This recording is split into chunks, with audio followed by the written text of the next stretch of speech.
देख कांता, तुझे काम करना है तो कर, नहीं तो चलती बन। अरे मेम साहब, ऐसा मैं क्या बोल दी जो आप इतना भड़क ले रही है? मम्मी जी, मैंने इस कांता को कहा ये ले चाय के बर्तन हैं, इन्हें धुल दे। तो पता है इसने मुझसे क्या कहा? अगर आप एक एक करके बर्तन लाओगी तो मैं सारा दिन बर्तन को ही धुलती रहूंगी। रख दो, अब मैं कल ही धुलूंगी। अरे मेम साहब, आप काय को बात का पतंगड़ बना ले रही? मैं कब ऐसा बोली? मैं तो बस ये बोली कि मेरे को लेट हो रहा मेम साहब, अब मैं बाकी बर्तन कल धो लेगी। तू ना ज्यादा जुबान मत चला, मैं खूब समझती हूँ। तू क्या कह रही थी? अरे बहू छोड़ ना, जाने दे से। कांता तू जा, खुशबू से मैं बात करती हूँ, कल समय से आ जाना, ठीक है? ठीक है मेम साहब। कांता के जाने के बाद, अरे बहू ये क्या तरीका हुआ? मैं खूब जानती हूँ तुम्हारी आदत, छोटी छोटी बातों का बतंगड़ बना देती हो। अरे कांता ने सच में काम छोड़ दिया ना तो बर्तन घिसते घिसते तुम्हारे होश ठिकाने लग जाएंगे। देखो तो कैसा जमाना आ गया है, काम वाली के सामने बहू की तो इस घर में कोई इज्जत ही नहीं है। खुशबू रोते हुए अपने कमरे में पहुंच जाती है। अरे खुशबू, क्या हुआ? तुम रो क्यों रही हो? अरे रो नहीं तो और क्या करूं? आप ही बताइए, आप मुझे इस घर में ब्याह कर क्यों लाई थे? इस दिन के लिए मैं अपने घर परिवार को छोड़कर यहाँ आपके साथ आकर यहाँ बस गई ताकि आपकी मम्मी मुझे बेइज्जत करे। अरे बताओगी भी, क्या हुआ है? आपकी माता जी का कहना है कि नौकरानी उनके लिए मुझसे ज्यादा इम्पोर्टेंट है। कहती है मुझे जहाँ जाना है जाओ, लेकिन नौकरानी कहीं नहीं जाएगी। अरे ये कैसी बात कर रही हो तुम?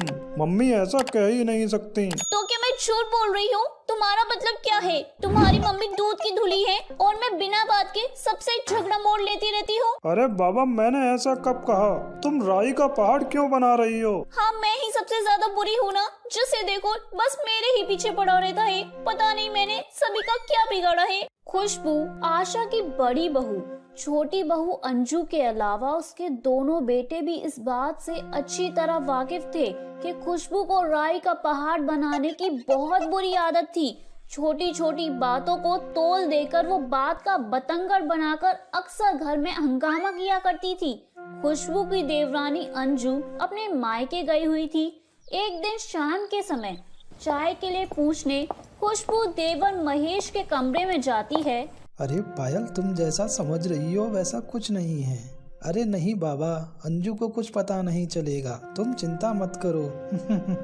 जब तक अंजू अपने मायके में है हमें डरने की कोई जरूरत नहीं है, हम दोनों बड़े आराम से सब कर सकते हैं।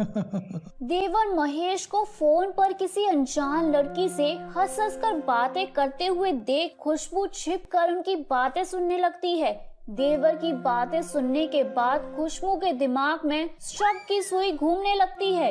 अच्छा, तो ये खेल चल रहा है अंजू के पीठ पीछे। ठीक है भाई, नई नई शादी है, अब नई नई शादी में पति को छोड़कर एक एक महीना मायके में बिताएगी तो पति को तो छूट मिलेगी ही ना यहाँ वहाँ घूमने की। अब गलती की है तो भुगते, मुझे क्या। जब से खुशबू ने देवर महेश को फोन पर पारुल नाम की लड़की से बात करते हुए सुना था, उसका ध्यान अब अक्सर महेश के ऊपर ही रहता था। महेश भी अक्सर मुस्कुराकर फोन में किसी से चैट करता रहता। 2 दिन बाद अंजू का फोन खुशबू के पास आता है। दीदी, कल मैं आ रही हूँ, मुझे छोड़ने के लिए मेरे पापा भी साथ में आएंगे। अच्छा, अगर आपको मुझसे कुछ मंगवाना हो तो बता दीजिए, मैं ला दूंगी। नहीं नहीं, मुझे कुछ नहीं मंगवाना, आ जाओ तुम आराम से। अगले दिन अंजू अपने पापा के साथ ससुराल आ जाती है। खुशबू अंजू के पापा के लिए नाश्ता लगाने के बाद उनके साथ बैठकर बातें करने लगती है। अंजू, नई नई शादी की बात कुछ और थी, अब तुम कोशिश करो कि ऐसे एक एक महीने के लिए मायके ना ही जाओ तो अच्छा होगा। आप ऐसे क्यों कह रही हैं दीदी, कोई बात है क्या? अंशु, बात तो कुछ ऐसी है कि अगर तुम्हें सच्चाई का पता लग गया ना तो तुम्हारे पैरों के नीचे से जमीन खिसक जाएगी। ऐसी क्या बात है दीदी, खुलकर बताइए ना, मैं समझ नहीं पा रही हूँ। अरे तुम 1 महीने से अपने मायके में हो, तुम्हें कुछ होश भी है? तुम्हारा पति कहाँ है, क्या कर रहा है? क्यों, क्या हुआ महेश को? महेश से तो मेरी रोज बात होती थी, अभी कुछ देर पहले ही महेश से बात हुई है। वो ऑफिस से आते ही होंगे। पर आप बताइए दीदी, क्या हुआ है? देखो अंशु, मैं जो कह रही हूँ ना, तुम्हारी भलाई के लिए कह रही हूँ। अंकल जी, सच बात तो ये है कि गलत बात ना मुझसे बिल्कुल भी बर्दाश्त नहीं होती, इसलिए ना मैं इस बात को इग्नोर नहीं कर पा रही। अरे बेटा, क्या बात है? खुलकर बताओ, अब तो मुझे भी घबराहट होने लगी है। अंकल जी, पिछले कुछ दिनों से मैं देख रही हूँ कि महेश के ना हाव भाव कुछ बदले बदले सी हैं। वो पायल नाम की किसी लड़की से ना फोन पर बातें करता रहता है और देर रात तक फोन पर चैटिंग करता रहता है। मुझे तो ऐसा लगता है कि अब ना आपको महेश और अंशु को एक दूसरे के साथ समय बिताने का मौका देना चाहिए। हो सके तो कम से कम अंशु को अपने मायके बुलाया करिए, ताकि वो महेश के साथ समय बिताए और अपनी घर गृहस्थी पर ध्यान दे। वो सब तो ठीक है बेटा, लेकिन हमें कहाँ पता था कि महेश जी मेरी बेटी के साथ ऐसा करेंगे। महेश जी से हमें ऐसी उम्मीद बिल्कुल भी नहीं थी। हमने उन्हें क्या समझा था और वो क्या निकले। कहीं आप उनके ऑफिस में काम करने वाली पायल के बारे में तो बात नहीं कर रही दीदी?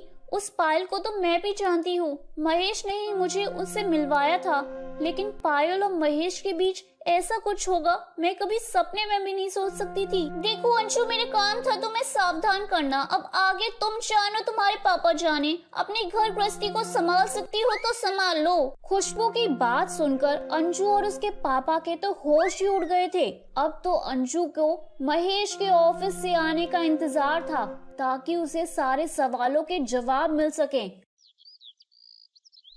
कुछ देर बाद महेश खुशी खुशी घर में घुसता है। क्या बात है, चेहरे पर बड़ी चमक आ रही है। किसी से मिलकर आ रही हो क्या? ये कैसी बातें कर रही हो अंजू? अरे 1 महीने बाद तुम अपने मायके से वापस आई हो।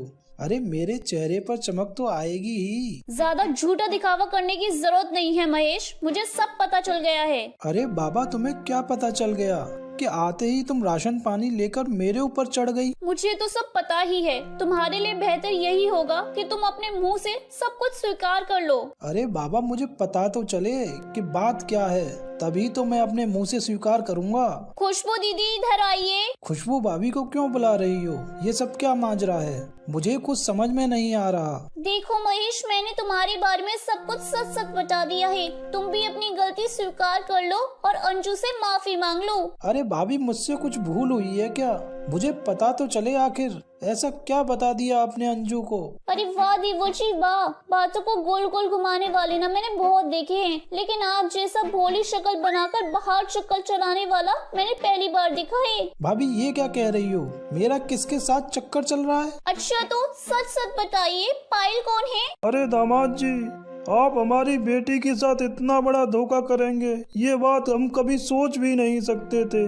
हम तो सारी दुनिया में सीना चौड़ा करके घूमते हैं कि हमारे दामाद जैसा किसी का दामाद हो ही नहीं सकता, और एक आप हो जो इतना बड़ा गुल खिलाए बैठे हो। अरे पापा जी, आप रुकिए तो।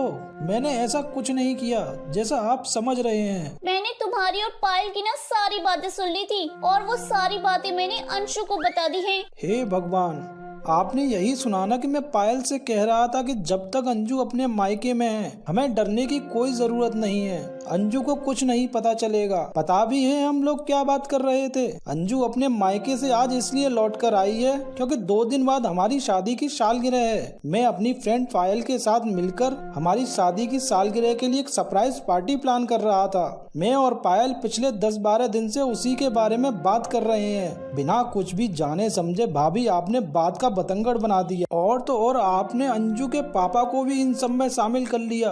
अरे इतना बड़ा राई का पहाड़ बनाने से पहले एक बार आपने मुझसे पूछ तो लेना था। अंशु देखो, तुम ना महेश की बातों में बिल्कुल भी बताना, ये ना अभी भी झूठ बोल रहा है। मैंने जो कहा है ना बिल्कुल सच है। अच्छा आप रुकिए, मैं अभी आपके सामने ही पायल को फोन करता हूँ। पायल, तुम मेरी एनिवर्सरी पार्टी में आ रही हो ना? अरे क्यों नहीं आऊंगी? पिछले कुछ महीनों से तुम पार्टी की तैयारी के लिए मुझसे इतनी मेहनत करवा रहे हो, तो मेरा तो पार्टी में आना बनता ही है। अब किसी को कुछ कहना है या हो गई तसल्ली? मुझे माफ कर दो महेश, मैं दीदी की बातों में आ गई थी। अरे खुशबू बेटा, राई का पहाड़ बनाने से पहले तुम्हें एक बार कम से कम अच्छे से चेक तो कर लेना चाहिए था। आज तुम्हारी वजह से हम भी दामाद जी की नजरों में गिर गए। मुझे माफ कर दो महेश, मुझे क्या पता था कि तुम पार्टी प्लान कर रही हो। अरे 1000 बार कहा इस नालायक से कि मुंह खोलने से पहले सोच लिया कर, लेकिन ये तो जब भी मुंह खोलती है बस आग ही उगलती है। सॉरी मम्मी जी, आगे से मैं किसी से भी कुछ नहीं कहूँगी। राई का पहाड़ बनाते बनाते बेचारी खुशबू उस पहाड़ के नीचे खुद ही दब गई थी और उस दिन के बाद से खुशबू की बातों को बढ़ा चढ़ाकर बोलने की आदत भी छूट गई थी। तो मेरे प्यारे दोस्तों, कैसी लगी आपको मेरी ये कहानी? मुझे कमेंट करके जरूर बताएं और अपने दोस्तों के साथ शेयर करें। अगर आपने मेरे चैनल को अभी तक सब्सक्राइब नहीं किया है तो नीचे वाले बेल आइकन को दबाकर सब्सक्राइब कर लें। तो मिलती हूँ मैं आप सभी से फिर एक नई कहानी के साथ। तब तक आप अपना ध्यान रखिए। बाय बाय दोस्तों।